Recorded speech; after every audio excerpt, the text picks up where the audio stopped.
తనను దూరం పెడుతున్నాడనే కోపంతో తన మాజీ ప్రియుడిపై పగ తీర్చుకోపోయిన ఓ లా స్టూడెంట్ చివరికి తానే గంజాయి కేసులో ఇరుక్కుంది. పబ్కు రావాలంటూ తన మాజీ ప్రియుణ్ణి స్నేహితుల ద్వారా పిలిపించి అతడి కారులో గంజాయి ప్యాకెట్లు పెట్టించింది. అనంతరం ఓ కారులో గంజాయి ఉందంటూ పోలీసులకు సమాచారమిచ్చింది. దీంతో వెంటనే స్పందించిన పోలీసులు ఆ యువకుడి కారును తనిఖీ చేయగా కారులో 8 ప్యాకెట్లలో 40 గ్రాముల గంజాయి కనిపించింది. దీంతో గంజాయిని స్వాధీనం చేసుకున్న పోలీసులు కేసు నమోదు చేసి దర్యాప్తు చేపట్టారు. అయితే ఈ కారు తనది కాదని, తన స్నేహితులదేనని ఆ యువకుడు చెప్పడంతో కారులో ఉన్న వారందరినీ పోలీసులు విచారించారు.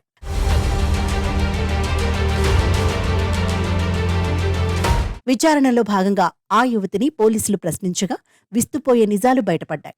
తన మాజీ ప్రియుడిపై పగ తీర్చుకునేందుకు కొంతమంది యువకులతో కలిసి కుట్రకు తెరతీసినట్టు పోలీసులకు తెలిపింది. తన మాజీ ప్రియుణ్ణి పోలీసులకు పట్టించేందుకు ఆ కారులోనే తానే గంజాయి పెట్టించినట్టు అంగీకరించింది. యువతి ఇచ్చిన వివరాలతో ఈ ఘటనకు పాల్పడిన మరో 7గురిని పోలీసులు అదుపులోకి తీసుకున్నారు.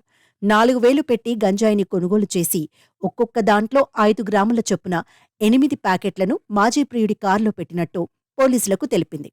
దీంతో పోలీసులు ఆ యువతితో పాటు మిగిలిన 7గురిని రిమాండ్కు తరలించారు.